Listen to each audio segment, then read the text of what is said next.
Support WrestleTalk! Donate on Patreon. What next for Becky Lynch? I'm Ollie Davis. This is the other one, Luke Owen. Welcome to the Raw review edition of WrestleRamble, where if you haven't watched the WrestleRamble since last week's Raw, we've got microphones now. How cool's that? Apologies for the P's and the plosives. We've got little protectors coming. It should be fine. As we've said many times, it's a work in progress. You don't need to tell us in the comments. It's a new era. Yes, it is. And Yes.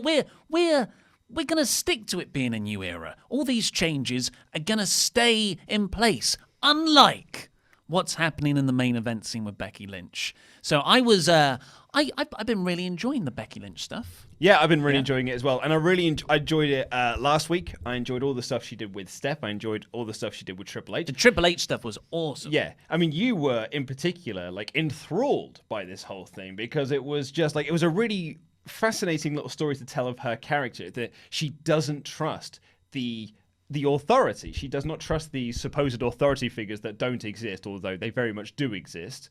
And she's like, I don't want to be seen by your doctors because you keep screwing me out of matches. You keep taking me out of matches. And then you got Triple H adding in that layer of just maybe you want to be medically uncleared so you can get out the match. You don't want to be embarrassed by Ronda Rousey. And there was this really interesting direction they were taking that, which was just dropped this week. And this week's Raw felt like it was a victim of, let's throw out the script in the afternoon and just rewrite it from scratch. Yeah, I feel like dropping that lovely, subtle storyline is a disservice to the word dropped.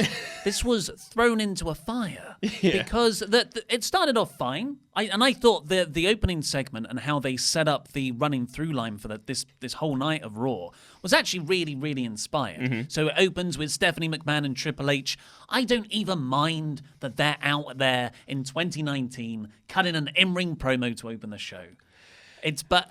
So then they bring out Becky Lynch, who awesomely is sticking with her new gimmick of interrupting Stephanie McMahon's introductions of her. Mm-hmm. And Why wait for an introduction, as Michael Cole would say? Yeah, and they play out the next chapter in this storyline, which is Becky has gone to see her own doctors, which are really nice. I'm glad they said that. They didn't just say you were cleared by WWE doctors over the weekend. They specifically said, because the storyline is, Becky doesn't trust the WWE doctors after what happened at Survivor Series, so she got cleared by her own doctors, and then the WWE ones corroborated. Still limping, though.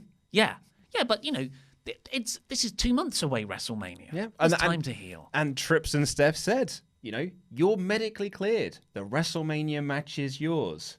On one condition. One teeny tiny thing. And they played that. Stephanie and Trips were incredible. Yeah. And Stephanie and Triple H were very open and just saying, look, we're sorry about the things that we said. I'm sorry about, misjudging your character. You clearly are fine. We're sorry that we thought you were not fine. So they were very apologetic about the whole thing. All they want Becky to do is to apologize herself, and then she can have her WrestleMania match. It does make the authority. It makes Stephanie and Triple H feel like mum and dad. No. All you got to do is say sorry, and you can have your toy backs. I know what you're talking about. Toy backs, your toys back. I know what you mean there, but I really think this was a really great heel move. When Triple H said, "We're sorry," and he apologized first, I was like, okay, they're going this route. Where are they going with this? And then when he said, the only thing that we need to hear from you to lift the suspension and give you the Mania main event back is that you have to say sorry back too. And I'm like, they're not really sorry. They're only saying sorry as a power play so Becky apologizes to them. But that doesn't, I like the way you're thinking, only that doesn't really make sense. Granted, my version doesn't make sense either, because by the end of this show, they're baby faces. Well. And I think they're supposed to be the baby faces in this scenario, whereas Vince is the heel. Because by the end of this show, they were saying, we genuinely want this match to happen. And when Becky says sorry, they were like, yeah, okay, so you've got your match now. That's all we wanted to hear. You've got your match. And they walk, and Becky's like, well, is that it? And Triple H goes, yeah, no, that's it. You've got your match. The match is on. That's all we wanted to hear. The match is on. You see, I think they were. No. Sorry. So it's bits like that. It's the angle last week where Stephanie McMahon just so happened to kick Becky's injured knee in that little brawl. The stuff Triple H said to her. Do you think Triple H's character's ego is so secure that he's going to let Becky do all the things that she did last week and just, oh, you've said sorry, it's all fine. In my head, and what I took from this show is that Stephanie and Triple H are in cahoots with Vince McMahon. The way that let's say what the whole thing was, just in case people don't watch Raw. A lot of people do. We watch Raw, so you don't have to. Mm-hmm. So Becky Lynch, it sets her on this whole night-long path of agonizing backstage whether she should apologize to Triple H and Becky and Stephanie McMahon. And Finn said, I don't know what Finn said, really. He just mainly said... Don't let your pride get in front of you. I've seen a lot of men's careers fall down due to their pride. Don't let pride ruin the man's career. You see, I only heard Finn talk about his Intercontinental title match. It was weird. So casually as well, just like you would in a normal conversation. It was like Becky was the interviewer. Becky was the new Dasher. Oh. So he comes over and he says, you know, this is Becky's real life trainer, the person who trained her to wrestle, and he just goes, yeah. So you've got a dilemma, but I'm gonna beat Bobby Lashley for the Intercontinental title and Leo Rush. Like, where are you going with this, man? Yeah. Speaking of interviewers, Mean Charlie was on form on this show. She was tremendous in the 2 segments that she had. And then we got Alexa Bliss sort of trying to say to Becky, hey, you shouldn't apologize. And Becky goes, I know what you're doing. You're trying to steal my Mania main event. Anyway, so she's been wrestling over it all night. She comes out in the main event segment. And yeah, she apologizes, which I think's a mistake. And then Triple H and Stephanie are like, cool, that's all we needed to hear. And they played it up like a flat ending. Becky even said, oh, that's it. There's nothing else I have to do. Yep, that's it. It's all fine. That, to me, is because they know that Vince is coming out. I think Vince, Triple H, Stephanie are all in cahoots. That is a very big possibility. I think it's the only possible. They're McMahon's. Or they're the baby faces now, and Vince is a heel, because the reaction to Triple H and Steph, perhaps they are just selling the whole thing of being like that they're going to be playing this long game, that they're on Becky's side and they really want it. I honestly do think that they could have just dropped everything that they did last week. All the reports are that they keep rewriting this show on the day. Last week's show was rewritten in the afternoon. This week's show was rewritten in the afternoon. There is every chance they just dropped all that stuff from last week and just decided, actually, no, Steph and Triple H are on Becky's side now, and Vince can be the heel figure instead. And Vince has got now his new toy, which is Charlotte Flair, so he's the one that's suspending Becky Lynch. Or, as you say, they're all just getting cahoots with each other. The big problem with all of this, and what I'm starting to get a little bit wound up about, is that they don't have to be involved in this storyline. Becky versus Ronda was fine on its own. No one was looking at Becky and Ronda being like, do you know what this needs? McMahon's. This needs McMahon interference. You know, 1 month removed from heel authority figures are gone, they're done with, we're not doing the authority figure stuff anymore. Nothing's changed. We've still got authority figures, they're just the McMahons now. And it's the McMahons, the important ones anyway, Shane's not involved in any of this. And it's just the important McMahons inserting themselves into storylines where they're not needed. Yeah, so, I mean, we didn't even say what happened at the end. But after Becky's reinstated, that Triple H and Stephanie just Ronda comes out. Yeah, Ronda comes out as well, ready for the stare down. Becky's fired up. Then Vince McMahon comes out and says, and this is literally how the promo came off to me. I don't like you. I don't like your attitude. So I'm going to suspend you. I'm going to suspend you for 60 days because that will put you out of WrestleMania, and you're going to be replaced by this person. And Charlotte Flair walks out. Yeah. Now, what I will say is I think there is an element of this, despite the grievances I have with everything else, there's an element of this that I think is genius. And this is the element that I think is genius. One of the issues that WWE has got going into this Becky versus Ronda match is that everyone loves Becky, and the people who really like Becky, which is everyone, say 95% of the audience, they don't like Ronda because Ronda is not Becky Lynch. So they're just going to boo Ronda, even though she's the babyface, and WWE love her, and they want her to be the babyface, the top star in the company. People are booing her, but they're cheering Becky Lynch. So they've managed to find a way, because Ronda, when she was in the ring, she wants the match with Becky as well. Ronda's on our side. Like the fans, she also wants this match with Becky Lynch. She just wants it to be on one-on-one match. But oh no, that dastardly Vince McMahon has taken that away from us and put Charlotte in this. And now Charlotte is the heel. And, well, I mean, Charlotte's obviously the babyface here. yeah, I mean, it's the story they're telling. It's the babyface. She's been babyface since day dot, apparently. So now Charlotte is the heel. So all of the heat, all of the hatred that people have for this match being taken away from them can be put onto Charlotte and not Ronda, who wants the match with Becky. So in isolation, I think there is some semblance of genius here. And it works. Someone sent me an image this morning of the YouTube video of Charlotte being put into this match, and the ratio of thumbs up to thumbs down is astronomical. It's like, a few thumbs up, all of it's thumbs down. And he was like, looks like the McMahons have botched this one. I was like, no, that's the point. This is exactly what they wanted. They want the fans to be angry that Charlotte has stolen Becky's spot. So we're not angry at Ronda, we're angry at Charlotte. And I think that kind of works. Yes, I totally agree that the idea. So if we just take this, the final angle of Raw, which was Vince says, Charlotte, you're now in this match. Becky's no longer in this match. I think we all understand that Becky is going to find her way back into this match, whether it be a triple threat, like it's long been reported, or maybe Becky versus Charlotte at a Fastlane. To go on, the winner goes on to take on Ronda. Maybe that's the way you do it, which is like that's good booking. With Trips and Steph in her corner. Yes, and Vince and Charlotte's. Good God. So WrestleMania 2000 all over again. I'm fully behind having Charlotte in this feud because, like you said, it is a very smart way to get the crowd to cheer Ronda. However, everything building up to this idea, this angle, so that is Vince just coming out and saying, Charlotte's in the match now, this SmackDown person. There were so many ways to write Charlotte into this feud. Going back from Becky's storyline, going back through to August last year. And they did none of it. They just said, hey, here's Vince. I don't like you anymore, Becky. Just on a whim as well. When have Vince and Becky had any interactions? I mean, I don't, but this is just step one of your storyline, though, isn't it? And this was a big shock moment to end Raw, and it's part one of the story. Well, so now it's not, though. So now it's part one of this story. Well, yeah, exactly. It's part one of this story. So you can then follow this up on SmackDown tonight, and Charlotte can explain, hey, Becky wasn't even supposed to be in the Royal Rumble. I'm the victim here. I was screwed out of winning the Royal Rumble, which I should have won anyway. Okay.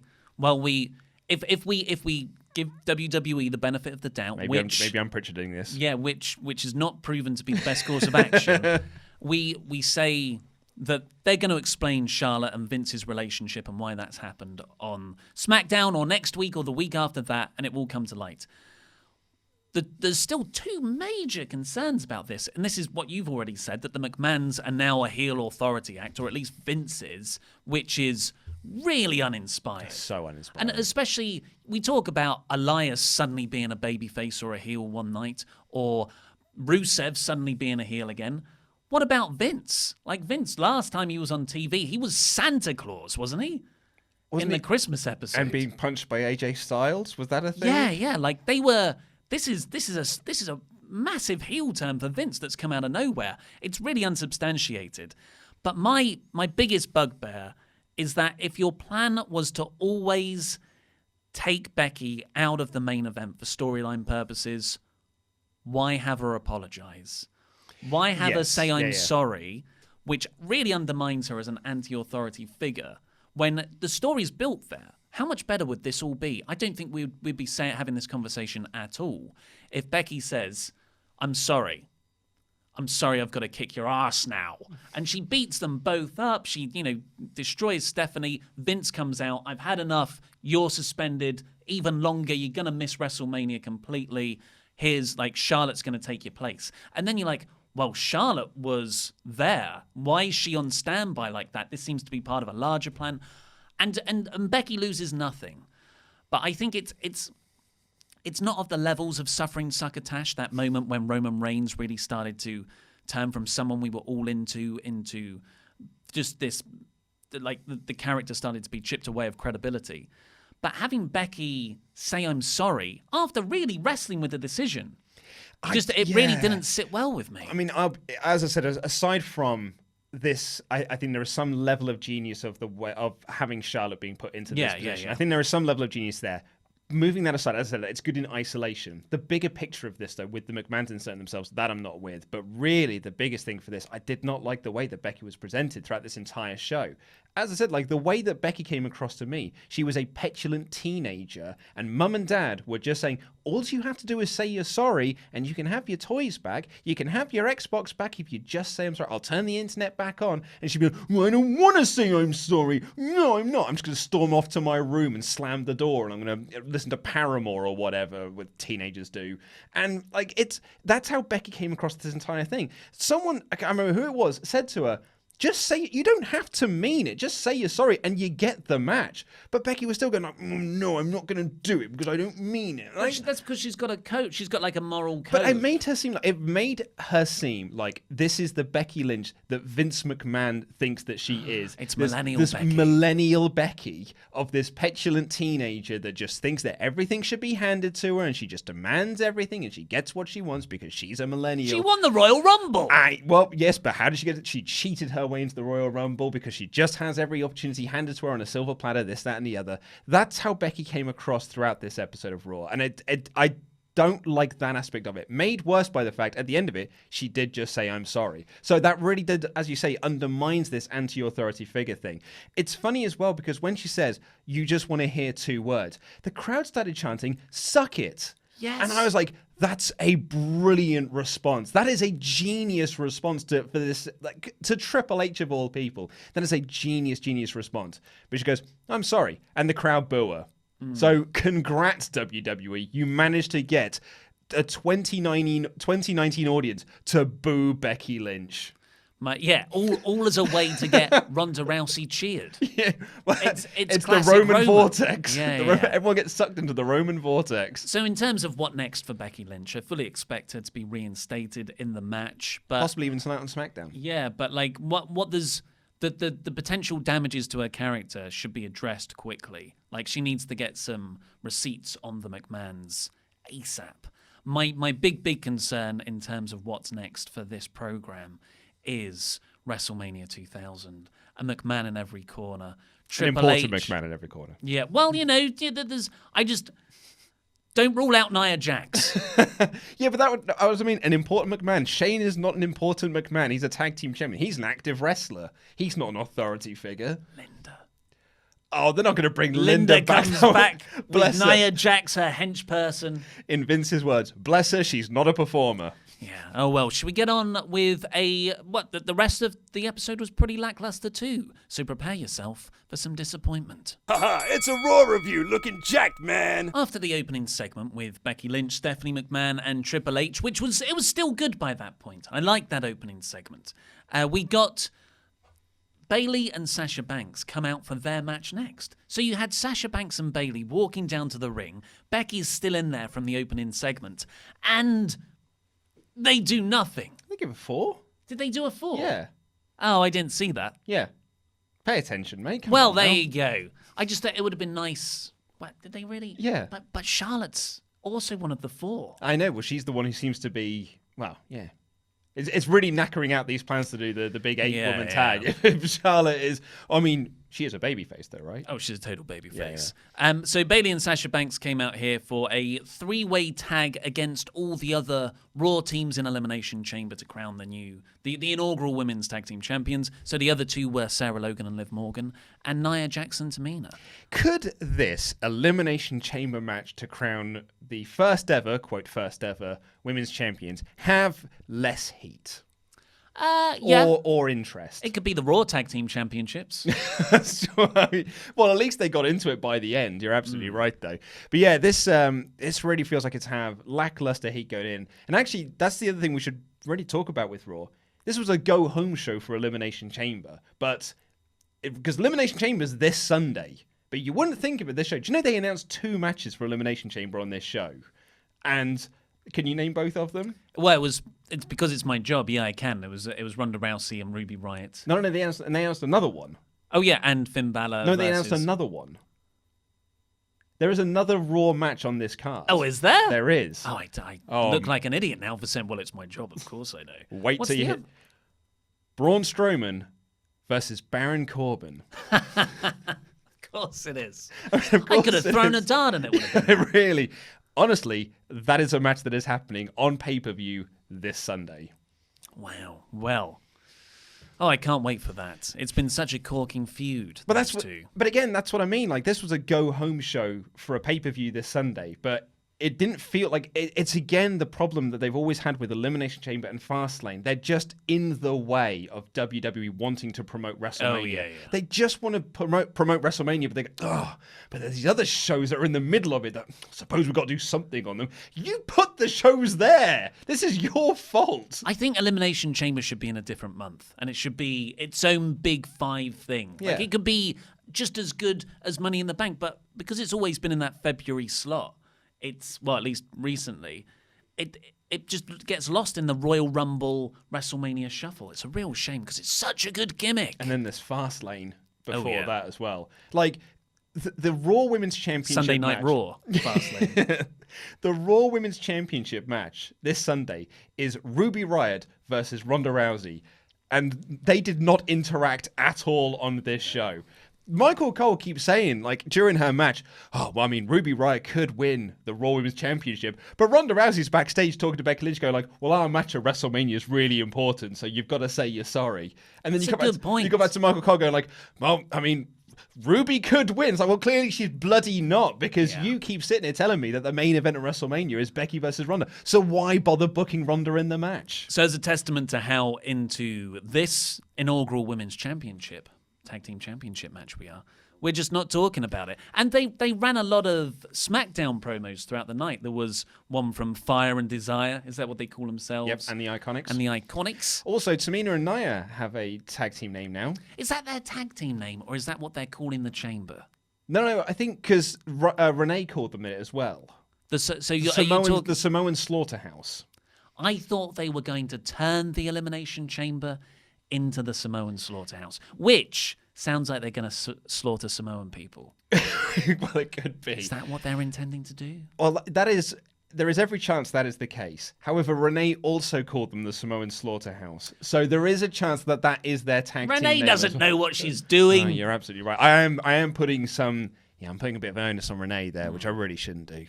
The most interesting thing here, Jax won in the end after Bayley had to really fight for herself because Banks was written out about midway through the match by Ruby Riott and Sarah Logan teaming up on her outside. She got a little bit physical Could have been a little more. earlier on in the match, but I don't know if she's still fully medically cleared. It still seems like they're protecting her a Well, bit. the reports are that she isn't medically cleared as of yet to be in the match on Sunday, and they're the first team that are in. That's the other weird thing about this match. So the gimmick of this match was it was a triple threat tag team match with only 2 people in the ring at any one time.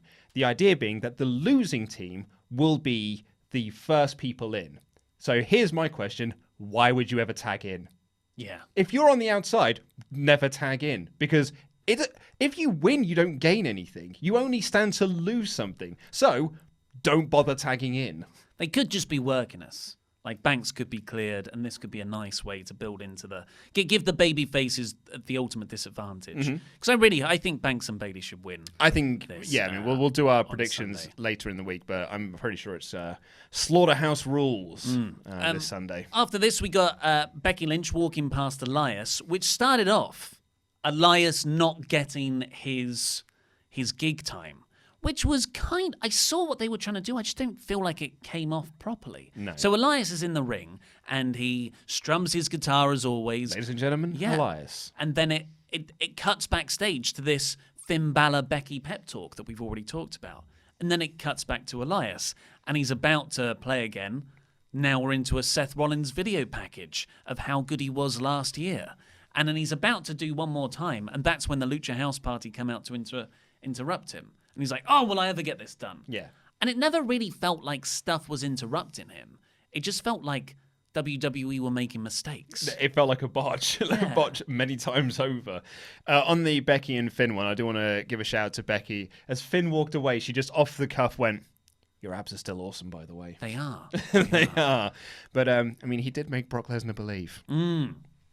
So Elias and Lucha House Party have some awkward comedy. Oh, big commas yeah. there for podcast listeners. Comedy. And Kalisto actually shredded the guitar a bit. He did some, I don't know, some He could some do one plucking. thing, I guess. Yeah.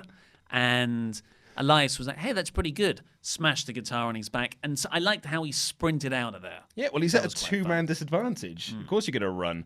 Yeah, Elias hit him with the guitar. Sang a song burying Grand Rapids, calling them all smelly and their parents are dumb and things like that. Good, fun little song Yeah. from Elias. And, then he hit Kalisto with the guitar. So I guess they're feuding now. Really drags Elias down, doesn't it? Crikey. Well, I don't know what... Elias feuds don't happen. They're just skits isolated between weeks where people just interrupt Elias, and that's the thing. But they never get paid off. Remember when Elias... Wasn't he feuding with Jeff Jarrett last week? He was last week, yeah. But that might be over now because I guess he won? Great use of Jeff. Yep. I mean, it got Elias over. Jeff and Road Dogg stood tall and walked away. Yeah. Yeah. Do you remember when, sort of back in October, when Elias turned babyface? Because they thought, we need some main event babyfaces. Oh, yeah. And then just 3 months later, he is a heel again, feuding with Kalisto of the Lucha House Party. Yeah. Yeah.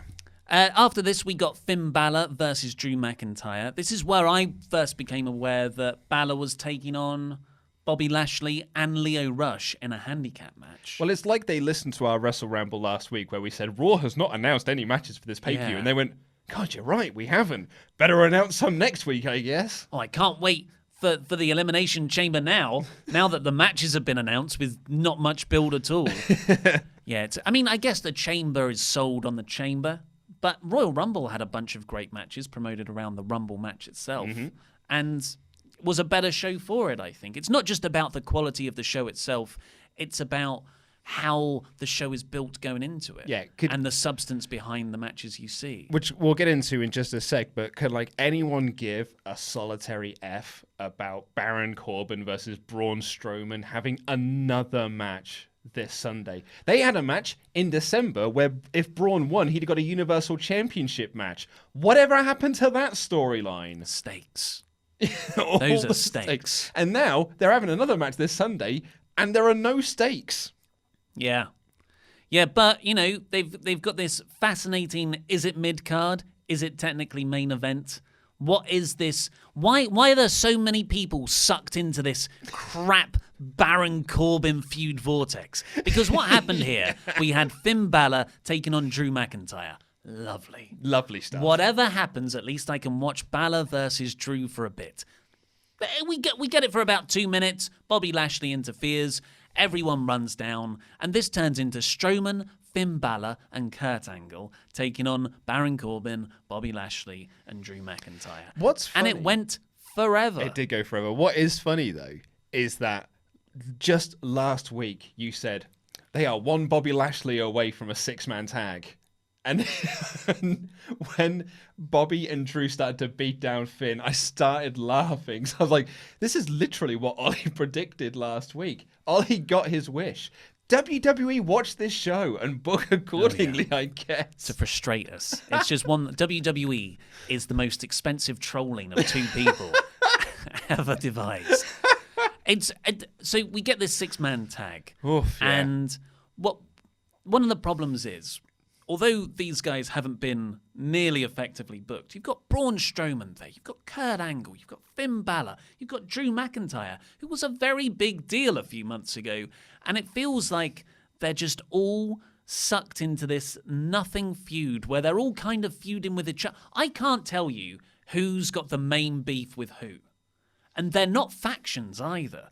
So you've got no real feud, like singles feuds, and you've got no real faction feuds.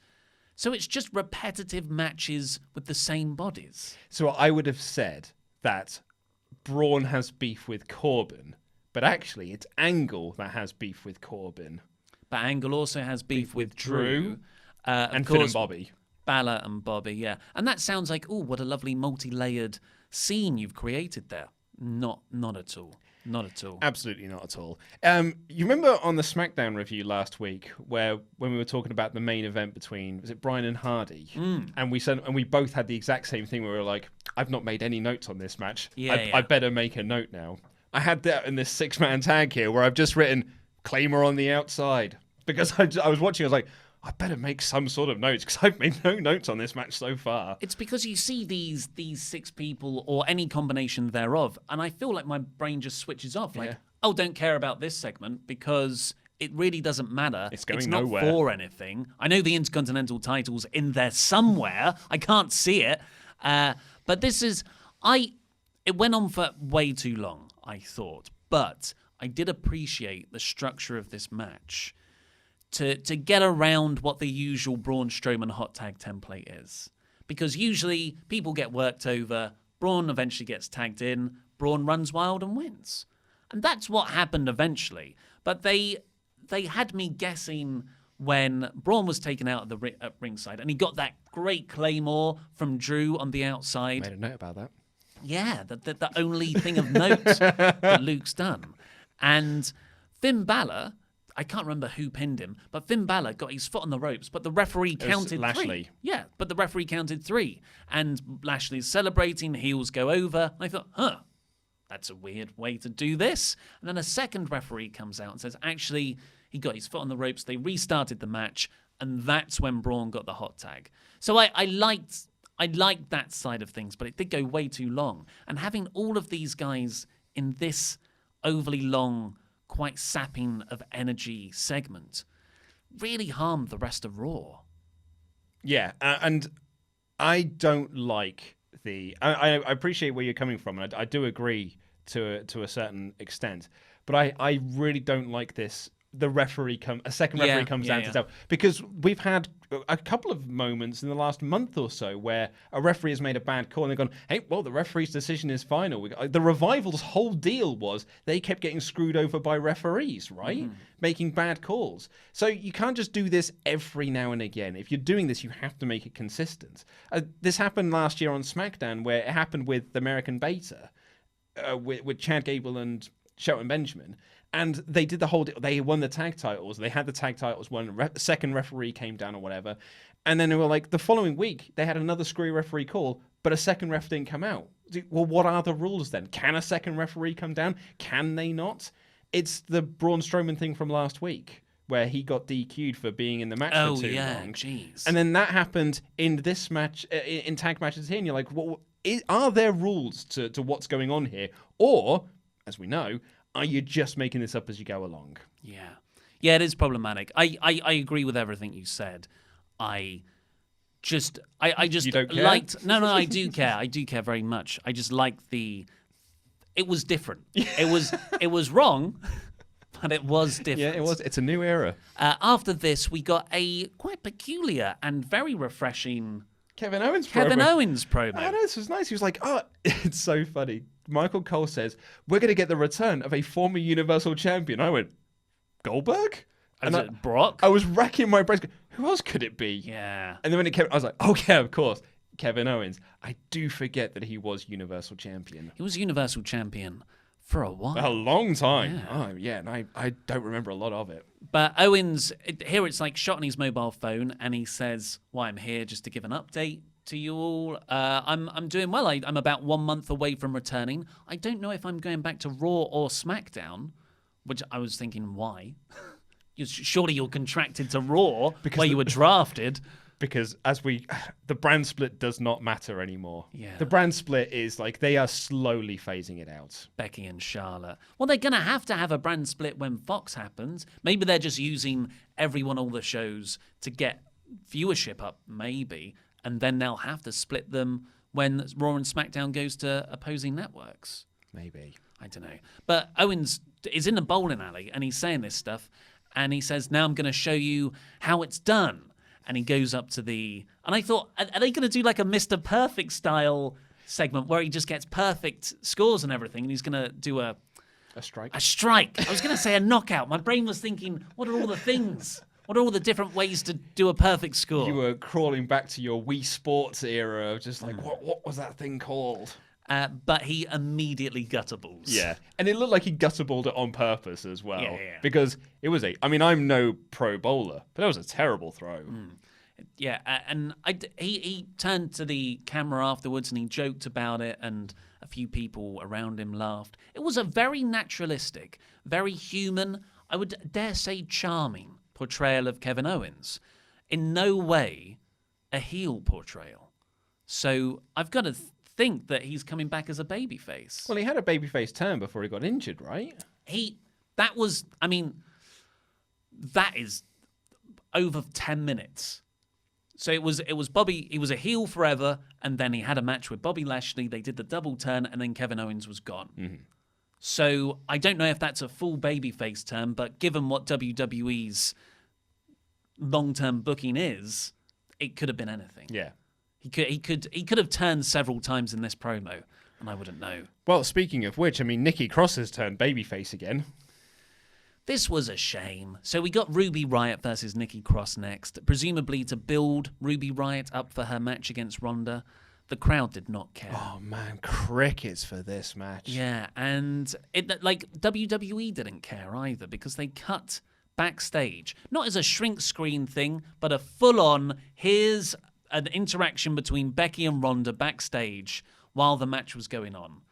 So you missed about a minute and a half of the match. Not that the match was anything worth watching, but then she's fighting for the championship this Sunday. I know. Treated like a complete afterthought. They essentially said this match, don't worry about this match. The important thing is Becky and Ronda. Yeah, it's more like you're going to get to see Ronda wrestle. But we see her wrestle quite a lot now. So that this could have been a thing about, 2 months after WrestleMania last year, where the thrill is, hey, Ronda's going to wrestle a match. But now it's, I don't know if you can get away with selling a pay-per-view on that anymore. Yeah, there's literally no point to this match whatsoever. And more depressingly, Nikki Cross was she just lost. Which is, Ruby Riott's the one having a match this weekend, but can't Ruby beat someone else? Beat Lacey Evans. Where's Lacey Evans? I guess they're both heels. She's also recovering from her incredible Royal Rumble performance. Mickie James could turn babyface for the night. And lose. Well, maybe she turned babyface last week when she hugged Kurt Angle. Forgot about that. No, you're forgetting that they got a long history because they grew up in the industry together or something along those lines. But yeah, Cole was, bless his heart, Cole was trying his best to make it seem like Ruby Riott was a genuine contender to Ronda Rousey. Bless his heart, he was trying his best. But WWE were working against him and making her seem like a complete joke. Poor old Nikki Cross, although as some people have pointed out to me on Twitter, I think she has had more TV time than Sanity have since their debut. That is very depressing. Yeah, wow. We got Seth Rollins coming out next to sort of limp out because he says that he took those 6 F5s, which has injured his knee, I guess. I don't know what he was selling. Well, the reports are he's got a bad back. But he said, I'm still standing, though, and I can still stomp, which means I can become the Universal Champion. It's quite a similar rubbishy, humble shtick as Balor has. Hey, Brock Lesnar, you may have dominated me 100%, and I didn't get a look in, but I'm still standing. Oh, I bet you're scared. I just don't get this. Why are you doing it with 2 different acts as well, with Balor and Rollins? Yeah, but he's cutting this promo, and then Paul Heyman comes out, and Paul Heyman, I said, I've got a Elimination Chamber-sized surprise for you, Rollins. Here comes Brock Lesnar. Nope, of course Brock Lesnar's not here. It works every time. And then Rollins does of course Brock Lesnar isn't here. He doesn't care. I'm here to fight for the business that I love and I'm passionate about. And at WrestleMania, I'm going to win the Universal Championship. And I thought Rollins was really, really good here. And I thought it was shot really well as well. Yeah, I guess so. I guess Rollins was good and Paul was good. But this is just another year where the Universal Champion isn't around to build the program and someone's just feuding with Paul Heyman. And that we've got 2 months of this, at least. When Rollins said that Brock Lesnar has held this company, he said this industry hostage for 2 years. I thought, God, it has been 2 years, hasn't it? It's gone on for too long, this. This was a fine segment, but it just kind of, I'm bored of it. Yeah. I'm bored of this style of thing. Hey, speaking of babyface turns, though. Hey! Dean Ambrose interrupts Seth Rollins as Paul Heyman leaves. And you're like, oh, what's going to go on here? They were blood feuding just a month ago. But like just a few weeks ago. And he comes down. They have a tense stare down. Dean Ambrose is like, motions for the mic. And he just picks up the mic and says, Slay the beast. I thought it was great. Yeah. Yeah, it was really, really nice. I mean, really, this I'm to surprised. me... Well, Dean's gone. Dean's gone. For me, this was kind of a kayfabe, in-character kayfabe goodbye to his Shield brother. And I thought it was really quite sweet. Unfortunately, for EC3, that means you just had Dean do a babyface thing, and you're going to have... EC3 had a match with him right after, and the crowd... didn't know who to cheer for. They can't cheer for this babyface, the new guy, because they've been given no reason to, and now Dean seems like someone worth cheering again. So the crowd just reacted with, let's be quiet. Yeah, because the crowd were absolutely dead for this match with EC3. Poor old EC3. Like, I mean, I've written here, guess those plans of having him stare at himself in the mirror really helped him get over. Like, that was the report, right? Is that Vince wanted to introduce all these people in these backstage segments so that when they wrestled, they would already be over. Well, it worked like a charm because no one cared about EC3 coming out here. I mean, and Dean beat him pretty quickly as well, just with a roll-up. So you've got this 50-50 booking going on. And a lot of people said, hey... the NXT stars are on their way to WWE. Don't judge them until they've debuted and had a fair go at it. And our argument was, look at 2018 and all the disappointment and all the botched call-ups from NXT. Really promising talent that have just been squandered. And they're not going to recover from that in WWE. They'll never be able to debut again. There's only one first chance with that sort of storyline. And here, Lacey Evans, EC3... Nikki Cross, I guess Heavy Machinery are the only ones operating okay. And Lars Sullivan's nowhere to be seen. I was going to say, in Heavy Machinery, when you've got a big guy doing the worm, you're bound to get over. Like, that is something that is going to get over. But I think it's quite a closed case now that this was a bad group of call-ups for WWE. Is EC3 a heel? I don't know. I have no idea. The reason I ask is because his whole gimmick is he's in the top 1%. And the top 1% are not the good guys. So that would make me think that he is a heel. And then Cole says that EC3 says that he is here to give a dose of toxic masculinity to the WWE. And, like, that's not a good thing either. Well, I think because Cole said it, not Corey. Yeah, that line caught me off guard as well. Because then Corey took a shot at Jonah Hill. Apparently Jonah Hill's on a tirade about toxic masculinity, and that's a bad thing, I guess. I don't know. So I don't know if EC3 is a heel or he's a babyface because WWE think that toxic masculinity is ace, and people who are in the top 1% are the best people. Whatever it is... EC3 should at least be allowed to cut a promo. No, he's a mute. That's his gimmick. The best thing, by a long, long way, is his promo ability.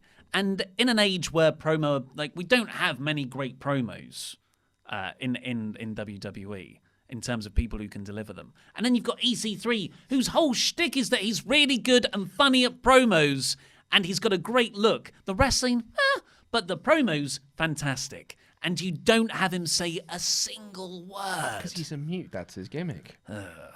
Anyway, he lost, so that'll get EC3 over, I guess. Yeah. 50-50 booking. Then we got the Becky-Alexa interaction backstage, which I liked. Of all the people, like Finn Balor makes sense, Ronda makes sense. I wouldn't have picked Alexa, but it makes total sense. They had that SmackDown feud. That was the last time Becky was champion. So I thought that was a nice... ghost from Becky's past. Yeah, that was back when I was into the storyline. Yeah, no, I agree. And also, it was nice not to have a moment of bliss. Yeah, that was nice. Yeah. Instead, we got the Revival taking on Bobby Roode and Chad Gable in the tag team title shot. They they earned last week. Yes, and shout out to these 4 men because they took a crowd that were dead. They were silent. Absolutely. Like, they were beyond silent. They were probably quieter for this than they were Ruby Riott versus Nikki Cross or Dean Ambrose versus EC3. They were deader than dead. And I thinking to myself as this match started, I was like, these poor lads. Because you keep hearing these reports, and people from WWE keep tweeting about how great this match is. Like Bayley and Sasha Banks and Finn Balor from all of the Raw house shows have been saying, Roode and Gable versus the Revival tore the house down. They're so good. All 4 of them are amazing in the ring. And we know that. We know that they're amazing in the ring. We know all 4 of these guys are great. They've just never been given a chance. And they came out to crickets, and I just thought, these 4 lads are never going to get that chance. They're never going to be able to do this house show match that we keep hearing so much about. And credit to them. They're my MVPs of this whole show because they turned this dead crowd into a hot crowd that were chanting, "This is awesome" by the end of it. I think they took as hot as they could possibly be anyway. Yeah, I was going to say it was a warm. They got them warm. Well, they got it so much hotter than it was when it started. It was reanimation of this dead crowd. It was so cold. Sub-Zero was walking around going like, it's pretty chilly in here, isn't it? They managed to turn this around and get a "This is awesome" chant. And I thought they did incredible work. In front of another crowd, or maybe if this was positioned earlier in the night, Or in NXT. for a hotter crowd, or in NXT, this would have been one of the better TV matches of the year. Yeah. Because this in the ring was an excellent match. So good. And it was an excellent. Great. It went through a commercial break. They had a lot of time. Went through 2 commercial breaks. Chad Gable was really showcased as the star. He was doing all these great power moves. There were 2 excellent near fall spots near the end. Really, really good. And that's when the crowd suddenly got into it and started chanting, "This is awesome." But no one is invested in the tag titles. So even though the Revival won in the end, we've got new Raw Tag Team Champions. And it's the Revival. It's the first main roster belts they've held. Yep. And I feel like that is a footnote for this entire episode. It's a real shame. But, like you said, credit to them. This was such a good match. And it's because they just kept going for it. And eventually, people who go to wrestling shows like good wrestling. And even if they don't consciously know that, these 4 guys in particular are so good at what they do. If they're given time, they can get people into them and they can get themselves over. And that's what happened here. But I'm hoping that this is WWE finally going, okay, the tag team belts and division means something now, and we don't want to lose any talent, so we're going to give them a proper emphasis and focus. But I just feel like they're going to get also lost in the WrestleMania shuffle and nothing's going to happen. Well, I was going to say, or it's a case of they just think that their belt marks, it's the Benoit WCW thing. Hey, don't leave, Chris. We're going to give you this belt. And Benoit was like, that doesn't mean anything to me. It's not a real belt. I'm going anyway. Well, overall, I gave this show a pretty low paw, so low 2 out of 5. Low paw. Yeah, I just think so. It was a boring show. The crowd were dead for the good bits, really. Any stuff I did enjoy, so the initial Becky stuff, I felt was really undermined later on, and in a very frustrating way with making the McMahons so involved in it and making Becky apologize. So everything good that I liked was either completely undermined or came with a big caveat. Yeah, I wouldn't have given it much more. I think I'd have given it a poor rating. Really, this show was saved for me by the last half hour, 40 minutes. Yeah. I thought the final 2 segments there, the Revival tag match and the reveal of Charlotte at the end really did turn this episode around for me. I didn't like a lot of the Becky stuff because I thought it made her look like a petulant teenager, and that's not the sort of Becky character that I think we were into just a few months ago. But aside from that Charlotte reveal and the Revival tag match, I don't think there was a whole lot really to report. And then I'm looking at the card for Sunday and I see Braun Strowman versus Baron Bloody Corbin. And I was like, this is why no one likes Raw. That match right there is the exact personification of why no one likes Raw. It is lacking star power, and this is what we keep getting presented week after week after week. These 2 have been feuding forever, and they're just going to keep feuding. And it's boring, and it's going nowhere. Well, we've got to do some $25 plus Patreon shout-outs for our pledge hammers. Thank you, Charlie Drink It In Z-Man. Yeah, Woo! drink it in, Z-Man. Cheap box. What you talking about, Jerry Willis? Different Oh, strokes, yeah. yes. King George Phillips. Oh, what a king. Regal, come on. Joking, Joshua Selleck. Woo! Oh, Brilliant. tell me a Noah, joke. The Ark, Trombley. Oh, 2x2. There can only be one. Ah, legend. Yeah, Yes. Robert Spencer, period. Yes. Did I do it right? Well, no, I'd go, it's more Spencer, period. Yeah. Yeah. It's a bad reference. Hey now, it's a Monty Brown reference. He's making a comeback. Michael, Sands of Time. Woo! Oh, yes. Yeah. And finally, No, there's one more. There's two more, rather. Bull Lift Club leader Johnny Motta. Thank you, Johnny Woo! Motta. Yeah. And very lastly, now it's the last one, John Secret Santos. Whoa! Oh, yes. Lovely Please stuff. click the videos that have just appeared on the desk to catch up with the latest WrestleTalk things, and this button can get you your own shout-outs on the show and the ability to compete against us in Wrestle League in Elimination Chamber predictions this weekend. I've been Ollie Davis, this has been Luke Owen, and that was Rambling.